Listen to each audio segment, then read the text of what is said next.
Today I'm going to be explaining the difference between scale to frame size and set to frame size in Premiere. And first things first that I want you guys to notice is the sequence. The sequence resolution is 3840 by 2160, and I got two clips that are lower than that and one that is above, and I'm going to show you why this is important. So if I drag this into my timeline, let's keep the existing settings. And right now it is scaled to the frame size, but what that did was it retained the resolution, but it changed the quality.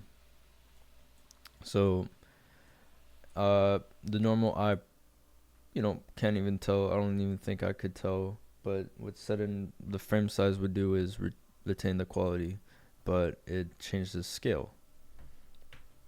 So there's that.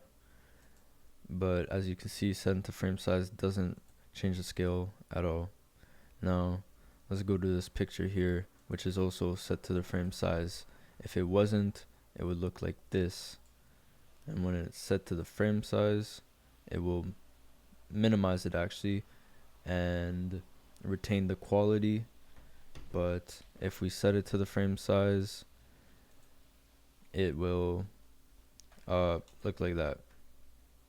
So just for example, for the scale fit the frame size, if you can see the difference, really cool honestly. But something you should probably know is that you could set keybinds for this, but it's not always helpful. So what you would actually probably want to do is go to edit here, preferences, and then media, and then in your media thing that's about to open, default media scaling, set the frame size, scale the frame size, and for every clip that you drag into after that, it is gonna set it to the frame size. So that was just a quick brief tutorial on setting the frame size to scale the frame size. In case you didn't know the difference, it's helpful to know if you're working on big projects where you have a lot of 8K clips, 5K clips, different resolutions, and you're tired of scaling it in the scale thing here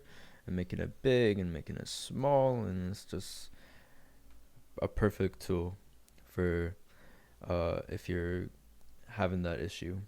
So if this video helped, great.